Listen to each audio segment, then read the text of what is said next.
Ես ուզում եմ մեր ուշադրությունը հրավիրել եմ փաստի վրա, որ կառավարության ծրագրում մենք ունենք այսպիսի հատված, որը վերաբերվում է նրան, որ մենք առավել հաճախ եւ համակարգված եւ բոլոր շերտերում, այդ թվում մեր կրթական շերտում, պետք է անդրադառնանք նրան, թե ինչա պետությունը։ Ինչա պետությունը։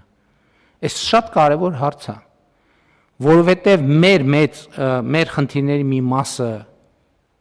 կապված է բխում այնտեղից, որ մենք ինքնահայտարարագրվել ենք որպես պետություն, բայց մեզ չենք պահում եւ չենք պահել որպես պետություն։ Որտեւ պետության պահվածքը լրիվ ուրիշ բան է։ Այսինքն դա որոշակի վարքաձև է, վարքականոն է, որը մենք չգիտենք։ Եկեք խոստովանենք, որ չգիտենք, եւ դա պետքա դպրոցից սկսած այդ հարցը, դա պետքա գիտական հետազոտության թեմա լինի։ Եվ իմիջիալոց մեր ինքնության եւ իրականության հետ կապված այնքան թեմաներ կան, որ թվում է թե անընդհատ մենք պետք է այդ թեմաներով զբաղվենք գիտական մակարդակում, հետազոտական մակարդակում, բայց միշտ չի որ զբաղվում ենք, բայց դա շատ մեծ թեմա է առաջիկայում։ Երևի 35-ամյակն էլ անկախության կարծում եմ լավ առիթ է եւ կառավարության ծրագրում այդ բոլոր բաները դրել ենք, միջոցառումների ծրագրում արժի, որ մենք ֆինանսավորենք այդ թվում հետազոտություն, մտածենք մեր կրթական ծրագրերում պետությունը ինչ է, լավ ի վերջո ինչ է պետությունը եւ այս ընկալումը պետքա ներկա լինի Հայաստանի Հանրապետությունում, ոչ միայն գիտական կառավարման խորհրդարանական շրջաններում, այլ փողոցում այդ մթնոլորտը պետքա ներկա լինի, որ դու զգաս եւ քո մոտ հարց չծագի ինչա պետություն, այսինքն դա օթում կախված լինի այդ պատասխանը, ոչ թե հարցը, այլ օթում կախված լինի, որ կողմը նայես, ինչ որ ազդակներով զգայարանով դու զգաս, որ այդ հարցի պատասխանը անընդհատ հնչում է, անընդհատ երևում է, թե ինչա պետություն։ Եվ սա առաջին հերթին կրթական թեմա է, եւ ուզում եմ ընդգծել, որովհետեւ հաջորդ մեր հարցը զեկուցող վերաբերվելու կրթության ոլորտին, ելի ուզում եմ հիշեցնել, որ մենք կրթությունը հայտարարել ենք, ընդունել ենք եւ ընկալում ենք որպես ռազմավարությունների ռազմավարություն։ Բայց հարգելի գործընկերներ, ես ուզում եմ նաեւ մեր հանրության համար բացահայտեմ, թե երեկվանից մենք առցանց հարթակում ինչ ենք քննարկում, որովհետեւ պարզվում է այդ ամբողջը չի, որովհետեւ հարց է ծագում, լավ, հիմա արդեն հարց է ծագում, իսկ կրթությունը ի՞նչ է։ Ինչ է նշանակում կրթություն 21-րդ դարում։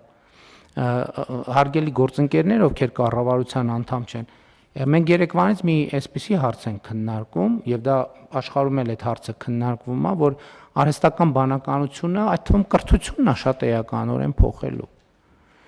որովհետեւ միտումներ են զգացվում, որ կան մասնագիտություններ եւ բարձր որակավորման մասնագիտություններ, որ կարող է 5 տարի հետո չլինեն,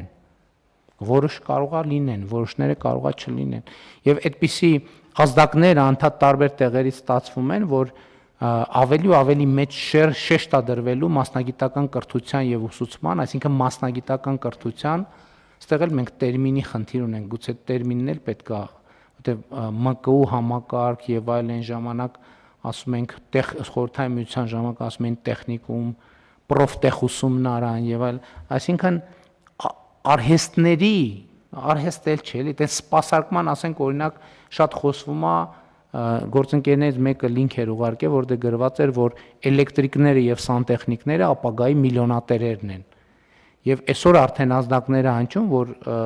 զարգացած երկրներում էլեկտրիկների եւ սանտեխնիկների ժամավճարները սենց անընդհատ աճում են։ Եվ շատ երիտասարդներ, ովքեր դպրոցը լավ կրթությամբ ավարտում են, մտածում են իրանք գնան բուհ, թե գնան այնուամենայնիվ դառնան էլեկտրիկ եւ սանտեխնիկ։ Եվ այստեղ պետքա մտածել, գուցե մեր բուհական համակարգում ոնց որ ինչ որ այլ կոմպոնենտներ էլ է պետք մտցնել, որ զուգահեռ այլ հմտություններ էլ ձեռք բերվեն։ Բայց սա թեմա է, որը մենք հաստատ պետքա քննարկենք, բայց եզրակացությունների գալը հեշտ չի լինելու եւ ուղղակի ես ցանկացա բարձրաձայնել, որպեսզի մենք մտածենք։ Առաջիկայում մենք պայմանավորվել ենք, որ կառավարության կազմով կհավաքվենք ինչ որ ձևաչափով մի քիչ ուղղակի բան կանենք, մտագրող կանենք այս թեմայով, բայց իհարկե միջոցառումների ծրագրի ընդունման process շատ լավ առիթ է, որպեսզի առնվազն նախնական ազդակները մենք այս թեմայով ունենանք կառավարության գործունեության միջոցառումների ծրագրում։ Համեցեք։ Շնորհակալություն, պարոն վարչապետ, իրականում այն, որ արհեստական բանականությունը կրթական համակարգը էապես փոխելու է, դա արդեն իսկ տեղի է ունենում եւ առաջին հերթին դա վերաբերում է կրթության բովանդակությանը եւ մեթոդին, ոչ թե նրան, որ մենք սովորելու անհրաժեշտություն չունենք։ Մենք կարիք ունենք վերանայելու ինչ սովորելու եւ ակնհայտ է, որ գիտելիքի եւ տեղեկատվության փոխանցումը չպիտի լինի կրթության հիմնական բովանդակությունը եւ կրթության հիմնական բովանդակությունը պիտի լինի այն հմտությունների եւ մասնավորապես հարցեր ձևակերպելու, խնդիրներ դնելու եւ այդ հարցերի հետևից գնալու հմտությունների ձևավորումը եւ արհեստական բանականությունը այստեղ այն գործիքն է, որը գրագետ օգտագործելու արդյունքում մենք կկարողանանք էապես մեծացնել նաեւ այդ սովորելու արդյունավետությունը ու ես ուրախ եմ, որ մենք սկսում ենք այդ նաեւ ավելի մեծ ծրագրերը, գիտեք, որ Firebird-ի եւ OpenAI-ի հետ համագործակցությամբ այս տարվա սեպտեմբերից մեր թե բարձրագույն կրթական համակարգի եւ թե հանրակրթության համար հասանելի են դառնում արհեստական բանականության կրթական գործիքները եւ 50,000 բաժանորդագրություն է տրամադրվում, որը լավ հնարավորություն է նաեւ մեր թե դասախոսական թե ուսուցչական կազմի համար այդ մեթոդները եւ գործիքները փորձարկել, իհարկե համապատասխան աջակցությամբ եւ ուղեկցությամբ, որը նույնպես պլանավորված է, բայց միևնույն ժամանակ կուզեի ասել, որ մենք տեսնում ենք նաեւ հակառակ տենդենսը, արհեստական բանականությունը ավելի սրությամբ դնում է մարդու անհատականության եւ ստեղծագործականության կարեւորությունը, որտեղ այն ինչ կարող է անել տեխնոլոգիան, այնուամենայնիվ չի ծածկում են բոլոր հնարավորությունները եւ այստեղ է, որ նորարարությունն ու ստեղծագործականությունը դառնում են ամենակարևոր ուղենիշները, որի շուրջ պիտի աշխատենք ու հենց այդ պատճառով է, որ նաեւ մեր երեխաների ստեղծագործականությունը խթանելուն պետք է ավելի մեծ ուշադրություն դարձնենք, որտեղ մրցունակությունը առաջին հերթին դա է ապահովելու, բայց սա իսկապես շատ մեծ թեմա է եւ իսկապես կարծում եմ, որ կառավարությունը դա քննարկելու եւ միջոցառումների ծրագրում արտացոլելու անհրաժեշտությունը կունենա։ Ես կարծում եմ, որ մտածենք բոլորս այս ուղղությամբ եւ մեր առաջիկա հանդիպումներից մեկը, աշխատանքային հանդիպումներից մեկը նվիրենք այս թեմային եւ առաջիկայում հաճախ ենք ստիպված, ոչ թե ստիպված լինելու, այլ կարծում եմ պետք է որ վերադառնանք այդ թեմաներին, որպեսզի ավելի շատ նախ դիրապետենք նյութին եւ նոր փորձենք գաղափարներ գեներացնել եւ իհարկե հետեւել աշխարհի միտումներին, որովհետեւ այդ մի քիչ բանի նման է, որ մինչև գալիս է մեզ է հասնում, ժամանակը անցնում, պետք է այնպես անել, որ մենք հենց աղբյուրի մոտ իմանանք այդ տեղեկատվությունը եւ հոսքերին տեղեկատվական տիրապետենք։ Քննարկում ենք հարց համար 17-ը Հայաստանի Հանրապետության ազգային պոլիտեխնիկական համալսարան հիմնադրամի ռեկտորի ընտրության արդյունքները հաստատելու մասին հարցը։ Զեկուցող կրթության, գիտության, մշակույթի եւ սպորտի նախարար Ժաննա Անդրեասյան։ Համեցեք Տիկին Անդրեաս։ Շնորհակալություն, մեծարգո վարչապետ, հարգելի գործընկերներ, բարձրագույն կրթության եւ գիտության մասին օրենքով ամրագրված է, որ հանրային բուհի ռեկտորի հետ աշխատանքային պայմանագիրը ստորագրում է Հոգաբարձուների խորհրդի նախագահը օրենսդրությամբ սահմանված կարգով հիմնադրի կողմից ընտրության արդյունքները հաստատվելուց հետո։ Հայաստանի ազգային պոլիտեխնիկական համալսարան հիմնադրամի կանոնադրության համաձայն համալսարանի հիմնադիրը Հայաստանի Հանրապետությունն է, իդեմս Հայաստանի Հանրապետության կառավարության եւ այդ տրամաբանությամբ էլ ռեկտորի ընտրության արդյունքները ներկայացվել են կառավարության քննարկմանը։ Պետք է ասեմ, որ Հայաստանի ազգային պոլիտեխնիկական համալսարան հիմնադրամի ռեկտորի թափուր պաշտոնը զբաղեցնելու համար Հոգաբարձուների խորհրդի կողմից հայտարարված էր մրցույթ, որը տեղի է ունեցել 2026 թվականի հուլիսի 29-ին։ Մրցույթին մասնակցելու համար գրանցվել էին 3 հավակնորդներ։ Մրցույթը ընթացել է համալսարանի կանոնադրության, ինչպես նաև Հոգաբարձուների խորհրդի կողմից հաստատված ռեկտորի ընտրության կարգի համաձայն եւ ռեկտորի ընտրությունը կայացել է մեկ փուլով, որի արդյունքներում ուրեմն ընտրվել է 18 կողմ ձայնով տեխնիկական գիտությունների թեկնածու Գոռ Վարդանյանը որպես հիմնադրամի ռեկտոր 5 տարի ժամկետով։ Պետք է ասեմ, որ պարոն Վարդանյանը արդեն իսկ նախընթաց ժամանակահատվածում ղեկավարել է ԲՈՒՀ-ը եւ ԲՈՒՀ-ը այս ընթացքում ունի բավականին տպավորիչ արդյունքներ մի շարք ուղղություններով եւ սա նշանակում է, որ պարոն Վարդանյանը արդեն իսկ կառավարման իր փորձով եւ ԲՈՒՀ-ի իմացությամբ կկարողանա, կարծում եմ, առաջնորդել նաեւ բարձրագույն կրթության բարեփոխումների այն փուլում, որը նախատեսված է կառավարության ծրագրով եւ մասնավորապես մեզ համար խիստ առանցքային է տեխնոլոգիական ԲՈՒՀ-ի ձևավորումը, որի համար պոլիտեխնիկական համալսարանը ունենալու է առանցքային նշանակություն եւ ինչպես արդեն իսկ ընդունված կառավարության ծրագրով ամրագրված է, մենք նախատեսում ենք մինչեւ կառավարության ծրագրի այս ավարտը տեխնոլոգիական կլաստերը ձևավորել ակադեմիական քաղաքում, իսկ դա նշանակում է, որ մեզ սպասվում է շատ մեծ ծավալի աշխատանք եւ հուսով եմ, որ պարոն Վարդանյանի ներգրավվածությամբ այդ աշխատանքը արդյունավետորեն կընթանա, խնդրում եմ հաստատել։ Շնորհակալ եմ Տիկին Անդրեասյան, խնդրեմ պարոն Վարդանյան, ինչ ունեք ասելու կառավարության, նստեք խնդրեմ։ Մեծարգո պարոն վարչապետ, կառավարության հարգելի անդամներ, ես կցանկանամ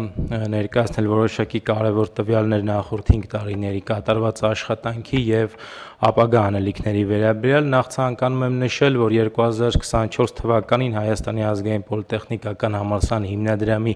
հոգաբարձուների խորհրդի որոշմամբ հիմնադրվեց գիտության, տեխնոլոգիաների, ճարտարագիտության, արվեստի եւ մաթեմատիկայի ուղղվածությամբ հիմնական դպրոց։ Դրանով մենք ստեղծեցինք մանկավարժական անձնակազմի համար մրցունակ աշխատատեղեր եւ աշակերտական անձնակազմի համար որակյալ կրթական ծառայություն, մասնավորապես ցանկանում եմ նշել հիմնական դպրոցում նվազագույն աշխատավարձը մանկավարժի 1 հաստիքի համար սկսում է 430,000 դրամից եւ շարունակվում է մինչեւ 1,160,000 դրամ, ինչպես նաև այս կառույցի ստորաբաժանման հիմնադրման արդյունքում մենք կարողացանք Հայաստանի ազգային պոլիտեխնիկական համալսարանի հիմնադրամում ապահովել որակավորման ազգային շրջանակի ողջ շղթան։ Ստացվում է այնպես, որ Հայաստանի Հանրապետությունում ունենք եզակի տեխնոլոգիական կրթահամալիր, որը ապահովում է նախադպրոցական կրթությունից մինչև բարձրագույն մասնագիտական եւ դոկտորական կրթական ծրագիր, իր կազմում ունենալով նախակրթարան, հիմնական դպրոց, ավագ դպրոց, միջին մասնագիտական ուսումնական հաստատություն, բարձրագույն մասնագիտական ուսումնական հաստատություն եւ ցանկանում եմ նշել, որ այս բոլոր ուսումնական ստորաբաժանումների ուղղությամբ իրականացվել է ռազմավարական կարևորագույն ծրագրեր, մասնավորապես նախակրթարանում հիմնադրվել է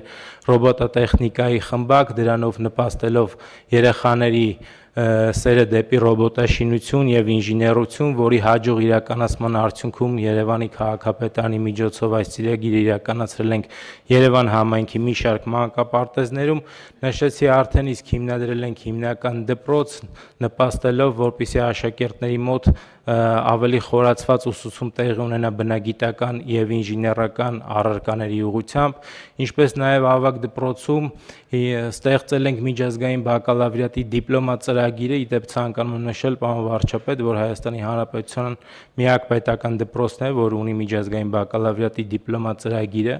ամբողջությամբ բարձրագույն մասնագիտական կրթական ծրագրերում վերանայել ենք ուսումնական ծրագրերը եւ առարկայական ծրագրերը, ներենք դրել նոր 3 մասնագիտական կրթական ծրագրեր, տվյալագիտություն, ավիատիեզերական ճարտարագիտություն, բլոկչեյն վեբ 3 տեխնոլոգիաներ։ Հիմա համալսարանը գտնվում է ինստիտուցիոնալ եւ ծրագրային հավատարմագրման գործընթացում,